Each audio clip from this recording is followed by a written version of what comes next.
Hey everybody, Gio here.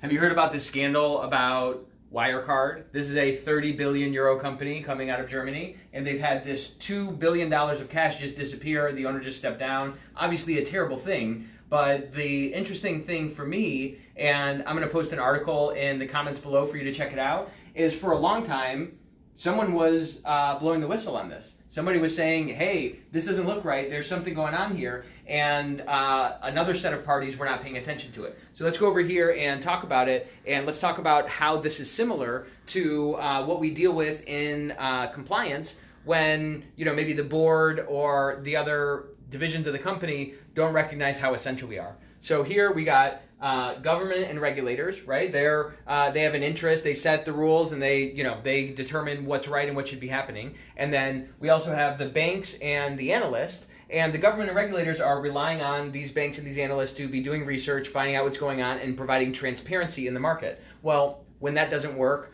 what happens? Well, then you got some short sellers down here at the bottom that have to come in, and they're kind of checking the work of the bankers and the analysts, and they're saying, hey, there's really something going on here. So the interesting dynamic here is that these regulators, they don't like these guys. They say, oh, they're messing up the party, and they're always kind of causing problems, and they're just looking out for themselves or whatever, and they're slowing down growth, right? The government wants growth, we want the stock market to do well and stuff like that. Well, when there's too much trust here, and there's not enough trust here, well, then that becomes a problem. So what does that look like for us? So we got our board, right? They determine kind of where things are going. There's an A in board.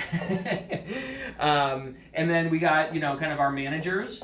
And, when things are going well, things are happening properly, there's transparency, the right things are getting done. And then we got compliance down here, the real heroes of the game. We got compliance, that when something isn't going right, then compliance is going to come in and figure it out and clean it up. Well, the problem comes, again, when the board doesn't appreciate compliance, or when the managers think, oh, well, they're just here, they're slowing down growth, and their compliance is really just telling us no about things. Well, what you'll see in this Wirecard example is that people didn't believe the short sellers. People didn't want to believe that what they were saying was useful, and it's led to the perpetuation of this fraud that has caused really a much bigger problem than it had to be. And then what happens then? Then you have your people, and they're going to be sad.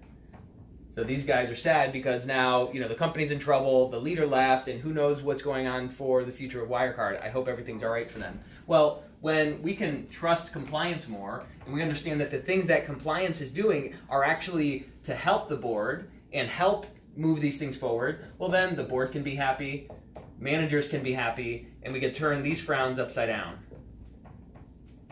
So I just want to encourage everyone that all around the world, in other practices and in other professions, and certainly within compliance, ethics, and HR, people are realizing that the stability that we bring, the transparency that we bring, and the work that we're doing is really to benefit our companies and to benefit our mission.